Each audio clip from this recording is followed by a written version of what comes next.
হার্টে রিং পরানোর পর ক্রিকেটার তামিম ইকবালের শারীরিক অবস্থার কিছুটা উন্নতি ঘটেছে। তাকে রাখা হয়েছে সিসিইউতে। বিকেএসপির ৩ নম্বর মাঠে ডিপিএল এর ম্যাচ খেলার সময় বুকে ব্যথা অনুভব করেন তামিম। মাঠে হার্ট অ্যাটাক হলে দ্রুত সাভারের কেপিজে হাসপাতালে ভর্তি করা হয় তাকে। চিকিৎসকরা জানিয়েছেন প্রাথমিক পরীক্ষায় তার হার্টে একটি পূর্ণ ব্লক ধরা পড়ে, সাথে সাথেই রিং পরানো হয়। এই ঘটনায় বিসিবির ১৯তম পরিচালনা পর্ষদের সভা স্থগিত করা হয়েছে। বৈষম্য বিরোধী ছাত্র আন্দোলনের সময় জুলাই আগস্টে গণহত্যা সহ মানবতা বিরোধী অপরাধের ঘটনায় সাবেক আইজিপি AKM শহীদুল হক সহ ৬ জনকে হাজির করা হয়েছে। অন্যান্য পুলিশ কর্মকর্তারা হলেন ডিএমপির সাবেক কমিশনার মোহাম্মদ আসাদুজ্জামান মিয়া এবং ডিএমপির মিরপুর বিভাগের সাবেক উপকমিশনার মোহাম্মদ জসিম উদ্দিন মোল্লা, সাবেক সহকারী পুলিশ কমিশনার রাজন কুমার সাহা, সাবেক অতিরিক্ত উপ পুলিশ কমিশনার SM মাইনুল ইসলাম, সাবেক ASI চঞ্চল চন্দন সরকার।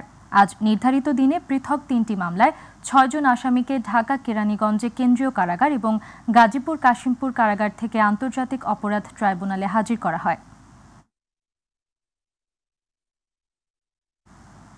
চেক প্রতারণার অভিযোগে করা মামলায় সাবেক সংসদ সদস্য ও ক্রিকেটার সাকিব আল হাসানের সম্পদ ক্রোকের আদেশ দিয়েছেন আদালত। ঢাকার চিফ মেট্রোপলিটন ম্যাজিস্ট্রেট আদালতের additional chief metropolitan magistrate Ziadur Rahman আজ সোমবার এ আদেশ দেন। চেক প্রতারণার মামলায় গত ১৯ জানুয়ারি সাকিব আল হাসানের বিরুদ্ধে গ্রেপ্তারি পরোয়ানা জারির আদেশ দেন আদালত। গ্রেপ্তারি পরোয়ানা তামিলের প্রতিবেদন আজ জমা দেওয়ার জন্য আদালত আদেশ দেন। আজ আদালতে পুলিশের দেওয়া প্রতিবেদনে বলা হয়, আসামিকে গ্রেপ্তার করা যায়নি। পরে আদালত সাকিব আল হাসানের সম্পদ ক্রোকের আদেশ দেন। আসন্ন ঈদ উল ফিতর উপলক্ষে শুরু হয়েছে ট্রেন যাত্রা। ভোরে কমলাপুর থেকে ঈদের প্রথম ট্রেন ছেড়ে যায় রাজশাহীগামী ধূমকেতু এক্সপ্রেস। স্টেশন ম্যানেজার জানান, শুরুতে 2টি ট্রেনের শিডিউল বিপর্যয় ঘটলেও পরবর্তীতে আর বিলম্ব হয়নি। শুরুতে চাপ না থাকায় স্বস্তিতে বাড়ি ফেরার কথা জানায় যাত্রীরা। এদিকে আজ থেকে অনলাইনে শুরু হয়েছে ঈদ যাত্রার ফিরতি ট্রেনের টিকিট বিক্রি। SM আরিফের রিপোর্ট। পরিবারের সাথে ঈদ আনন্দ ভাগাভাগি করতে কমলাপুর রেল স্টেশন থেকে বাড়ির উদ্দেশ্যে যাত্রা শুরু করেছেন সাধারণ মানুষ। এক্ষেত্রে শিশুদের মাঝে উচ্ছ্বাস একটু বেশি। নানু কিংবা দাদু বাড়িতে ঈদের আনন্দ যেন দ্বিগুণ হয়ে ওঠে তাদের কাছে। আগের বার আমি অনেক মজা করেছিলাম, এইবার এর থেকেও বেশি মজা করার ইচ্ছা আছে। সেখানে আমার খালামুনি আছে, নানু আছে, নানা আছে, কাজিনদের সাথে এরকম নানুর সাথে ঈদ করব। এবারের ঈদে দীর্ঘ ছুটিতে যাবেন নগরবাসী। যদিও সেই ছুটি এখনও শুরু হয়নি, তবে শেষ সময়ে যাত্রীদের চাপ আর নানান ঝক্কি ঝামেলার কথা মাথায় রেখে আগেভাগেই পরিবার পাঠিয়ে দিচ্ছেন অনেকে। আবার শিক্ষা প্রতিষ্ঠান ছুটি হওয়ায় শিক্ষার্থীরাও ফিরছেন আপন নিরে। ঈদের 2-3 দিন আগে তো হলো একটু ভিড় থাকে বেশি, তো আমি চাচ্ছি যে ভিড়টা এড়িয়ে ওরা যেন বাসায় সুন্দরভাবে পৌঁছাতে পারে। ঈদের ছুটিতে অনেকদিন পর বাড়িতে যাওয়া, আনন্দ তো অবশ্যই আছে। জ্যাম হ্যাসেল কমানোর জন্য বেসিক্যালি এত আগে যাওয়া। আজকে সৌদি থেকে আসছি, দেশের মাটিতে পা রেখেই তো অনেক ফিলিংসটাই অন্যরকম। শিডিউল অনুযায়ী প্রথম দিনে চলছে 43 জোড়া আন্তঃনগর ট্রেন। যান্ত্রিক ত্রুটির কারণে 2টি ট্রেনের শিডিউল বিপর্যয়ের কথা জানান স্টেশন ম্যানেজার। সবগুলা ট্রেনই সঠিক সময় সেরে গেছে। 2টা ট্রেন মাত্র লেট গেছে, একটা ইঞ্জিন স্বল্পতা বা কানেক্টিংয়ের জন্য গেছে, লেট গেছে। তো সেক্ষেত্রে আমি মনে করি যে যাত্রী সাধারণ খুব বেশি একটা সমস্যা হয়েছে, বিড়ম্বনার শিকার হয়নি। আমাদের হিসাবে আজকে মেল এক্সপ্রেস এবং আন্তঃনগর সহ সব কিছু মিলাই 50-55 হাজার মতো যাত্রী ঢাকা ছেড়ে যাবে। এবারের ঈদে প্রতিদিন 68 জোড়া ট্রেন চলাচল করবে। বিশেষ ট্রেন যুক্ত হবে 28 মার্চ থেকে। SM আরিফ, মাই টিভি, ঢাকা। দেশের 3 বিভাগে বজ্রসহ বৃষ্টির পূর্বাভাস দিয়েছে আবহাওয়া অফিস। এছাড়া দেশের অন্যান্য জায়গায় অস্থায়ীভাবে আংশিক মেঘলা আকাশ সহ আবহাওয়া শুষ্ক থাকতে পারে বলে ধারণা করা হচ্ছে। আবহাওয়া অফিস জানিয়েছে, মৌসুমের স্বাভাবিক লঘুচাপ দক্ষিণ বঙ্গোপসাগরে অবস্থান করছে। এ পরিস্থিতিতে আজ সন্ধ্যা পর্যন্ত রংপুর, রাজশাহী এবং খুলনা বিভাগের 2-1 জায়গায় অস্থায়ীভাবে দমকা হাওয়া সহ বিদ্যুৎ চমকানো অথবা বৃষ্টি অথবা বজ্রসহ বৃষ্টি হতে পারে। এ সময় দেশের অন্যান্য জায়গায় অস্থায়ীভাবে আংশিক মেঘলা আকাশ সহ আবহাওয়া শুষ্ক থাকতে পারে। এদিকে গতকাল রোববার চট্টগ্রামের সীতাকুণ্ডে দেশের সর্বোচ্চ 34.5 ডিগ্রি সেলসিয়াস তাপমাত্রা রেকর্ড করেছে আবহাওয়া অফিস। সংস্থাটি জানিয়েছে, সারা দেশে আজ সোমবার দিনের তাপমাত্রা সামান্য বাড়তে পারে, তবে রাতের তাপমাত্রা প্রায় অপরিবর্তিত থাকতে পারে।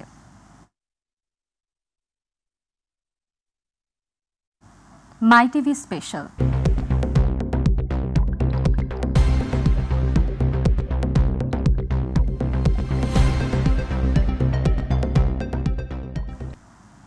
ঈদ সামনে রেখে ঢাকায় বেড়েছে চাঁদাবাজি, ছিনতাই, অজ্ঞান পার্টি, জাল টাকার কারবার থেকে শুরু করে চুরি ডাকাতির ঘটনা। সাথে যুক্ত হয়েছে মৌসুমী অপরাধীরাও।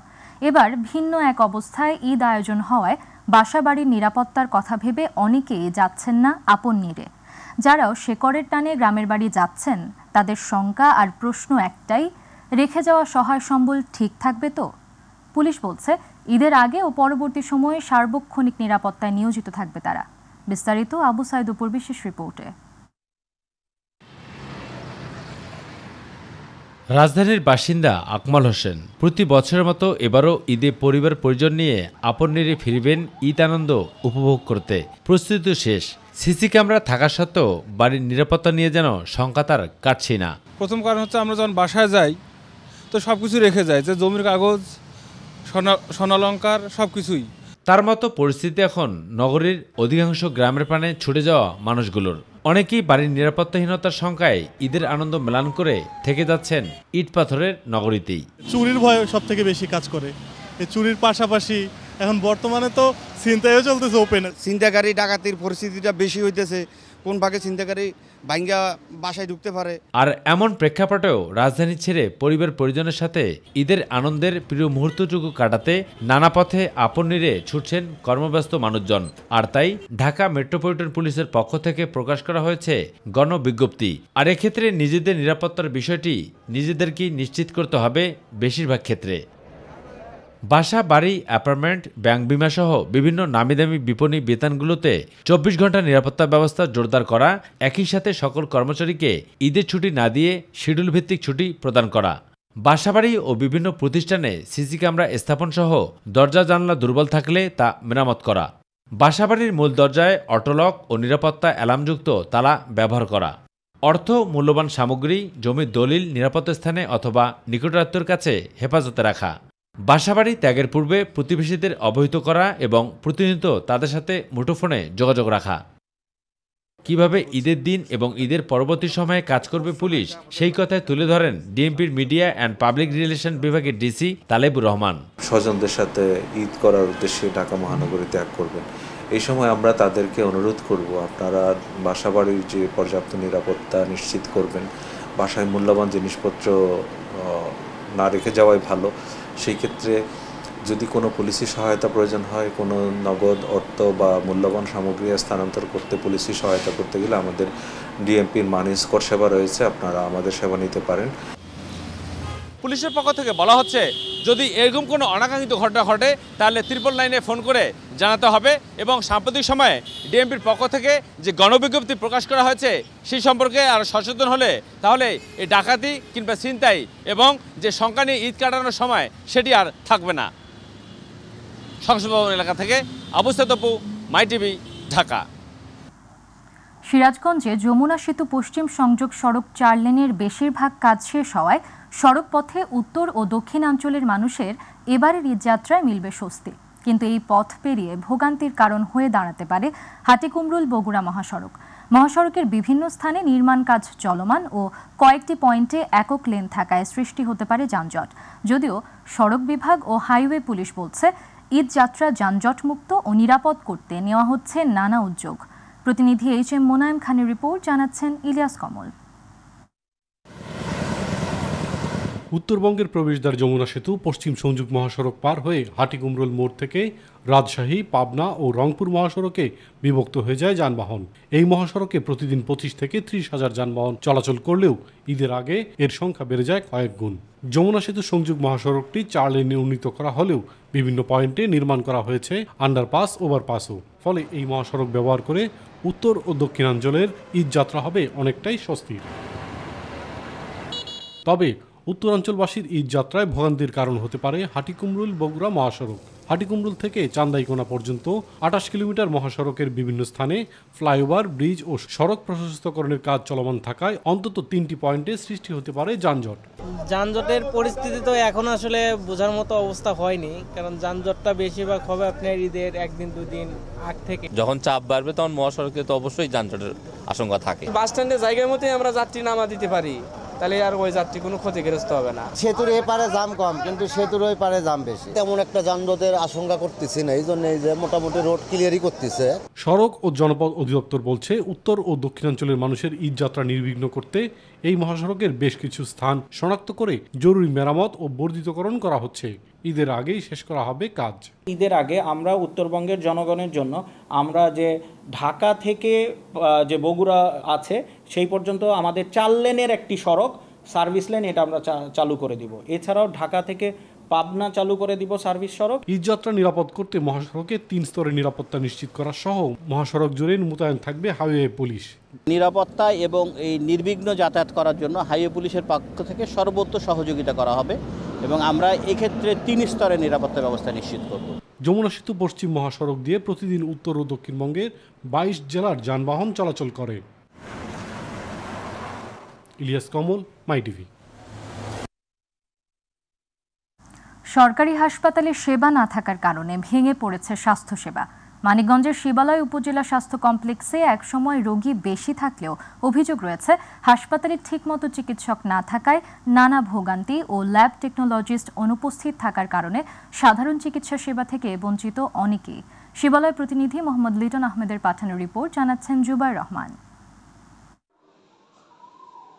সরকারি চাকরিতে শৃঙ্খলা ও নিয়মকানুন থাকা সত্ত্বেও দায়িত্ব ও কর্তব্যে দেখা যাচ্ছে গাফিলতির, যার ফলে ভোগান্তিতে পড়তে হচ্ছে সেবা নিতে আসা রোগী ও স্বজনদের। এমনই চিত্র মানিকগঞ্জের শিবালয় উপজেলা স্বাস্থ্য কমপ্লেক্স প্যাথোলজি বিভাগের। রোগীদের অভিযোগ, 2 জন দায়িত্বপ্রাপ্ত মেডিকেল টেকনোলজিস্ট থাকলেও একজন মাসের পর মাস অনুপস্থিত থেকেও নিয়মিত তুলছেন সরকারি বেতন ভাতা। যে কোনো টেস্টের ব্যাপারে আমাদের বাইরে যেতে হয়, আর এদের অ্যাবসেন্টই বেশিরভাগ দেখা যায়, এদের উপস্থিতি কম। বাইরে থেকে ব্লাড নিয়ে আসা, এখানে দোয়া লাগে, ইমার্জেন্সিতেও কোনো লোকজন নাই। চেক আপ দিছে, ব্লাডটা বাইরে থেকে চেক করাতে পারছিলাম, কিন্তু ওনাদের সাথে যোগাযোগ করার মতো কোনো ব্যবস্থা নেই। এখানে আলতা করার নাই, এখানে মেশিন নাই। এখানে মেশিনটা থাকলে আমাদের জন্য উপকার হতো। রোগীর স্বজন ও স্থানীয়রা জানান, ল্যাবে পাওয়া যায় না ল্যাব টেকনোলজিস্ট ও ঠিকমতো কোনো সেবা। আমার ল্যাবে বর্তমানে সেল কাউন্টারের মেডিসিনটা নেই, বায়োকেমিস্ট্রিক্যাল টেস্ট, আরবিএস, কিডনিন এগুলো আছে। হাসপাতালের প্যাথোলজি বিভাগের 38 ধরনের পরীক্ষা হলেও গুরুত্বপূর্ণ কিছু পরীক্ষার কাঁচামাল না থাকায় তা বন্ধ রয়েছে। এর মধ্যে রয়েছে সিবিসি, ইসিজি, আলট্রাসোনোগ্রাম, এক্স-রে পরীক্ষাও। প্যাথোলজি বিভাগের অন্য মেডিকেল টেকনোলজিস্ট জানান, সহকর্মী না থাকায় সেবা দিতে হিমশিম খাচ্ছেন তিনি। কালকে রিপোর্ট করলাম, আজকে নেওয়ার কথা, আজকে নিতেছে, তখন একটু ঝামেলা হয়। একটু মাঝে মধ্যে ফোন দিছি, এই তাড়াতাড়ি আসো, যেখানে রোগীর রিপোর্ট নিতে আসছে আমি স্যাম্পল নিতেছি, সমস্যা হয়। শিবালয় উপজেলা স্বাস্থ্য ও পরিবার পরিকল্পনা কর্মকর্তা এবং মানিকগঞ্জের ভারপ্রাপ্ত সিভিল সার্জন বলেন, তদন্ত করে অভিযোগ প্রমাণিত হলে অভিযুক্তের বিরুদ্ধে ব্যবস্থা নেওয়া হবে। যেহেতু আপনারা এটা অবগত করেছেন, আমরা ভবিষ্যতে এটা অবশ্যই এটা ব্যবস্থা নিই। ল্যাবের জন্য যে রিয়েজেন্টগুলো দরকার, বেসিক্যালি সেই রিয়েজেন্টের অনেকগুলো প্রায় শেষ হয়ে আসছে। আমরা স্থানীয় ব্যবস্থাপনা এখন চালাচ্ছিলাম। রোগীদের দুর্ভোগ কমাতে এবং সরকারি স্বাস্থ্যসেবার কার্যকারিতা নিশ্চিত করতে দ্রুত প্রয়োজনীয় পদক্ষেপ গ্রহণের দাবি স্থানীয়দের। জুবাইর রহমান, মাই টিভি নিউজ। আমাদের কৃষি।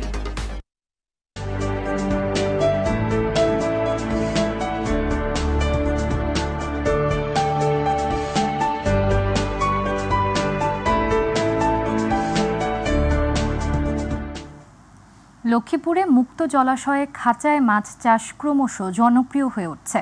অল্প খরচে অধিক লাভ হওয়ায় ভাটি এলাকার বেকার যুবকরাও ভাসমান জলাশয়ে মাছ চাষে আগ্রহী হয়ে উঠছেন। এতে পুষ্টির চাহিদা পূরণের পাশাপাশি জাতীয় অর্থনীতিতেও ভূমিকা রাখছেন প্রান্তিক পর্যায়ের এই মৎস্য চাষিরা। প্রতিনিধি শফিউল আজম চৌধুরী জুয়েলের রিপোর্ট, জানাচ্ছেন শামস তাবরিজ উচ্ছ্বাস। লক্ষ্মীপুরের মেঘনা নদী সংলগ্ন রহমত আলী খালে সারি সারি জাল দিয়ে তৈরি করা হয়েছে মাছ চাষের খাঁচা। এসব খাঁচায় চাষ হচ্ছে মনোসেক্স তেলাপিয়া মাছ। পল্লী কর্মসহায়ক ফাউন্ডেশনের আর্থিক সহায়তায় ও এনজিও সংস্থা কোরডেকের বাস্তবায়নে হতদরিদ্রদের বিনামূল্যে প্রশিক্ষণ, খাঁচা ও মাছের পোনা প্রদানের মাধ্যমে করা হচ্ছে স্বাবলম্বী। খাঁচায় মাছ চাষের ফলে পোনা ছাড়ার 4 মাস পর প্রতিটি খাঁচা থেকে 400 কেজিরও বেশি মাছ পাওয়া যায়। পাশাপাশি অনেক বেকার যুবকও আগ্রহ হচ্ছে এই পদ্ধতিতে মাছ চাষে। যখন নদীতে অভিযান থাকে তখন আমাদের কোনো কর্ম থাকে না, কামাই থাকে না, তখন আমরা এখানে মাছ চাষ করে আমাদের সংসারটা ভালোভাবে চালাই। কোটাকালারে আমাদেরকে একটা খাসি দেওয়া হয়েছে, ওই খাঁচিতে আমরা তেলাপিয়ার চাষ করি। সংশ্লিষ্টরা বলছে নদীতে সারা বছর এই পদ্ধতিতে চাষ করে মাছের উৎপাদন বাড়ানো সম্ভব।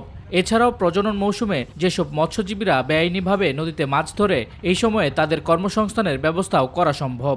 ভাসমান খাঁচায় মনোসেক্স তেলাপিয়া চাষের প্রকল্প প্রদর্শনী শুরু করা হয়েছে। এই প্রযুক্তির মাধ্যমে নদী তীরবর্তী এলাকায় জেলে সম্প্রদায়েরা মাছ চাষ করে তাদের জীবনযাত্রার মান উন্নয়নে ভূমিকা রাখছে।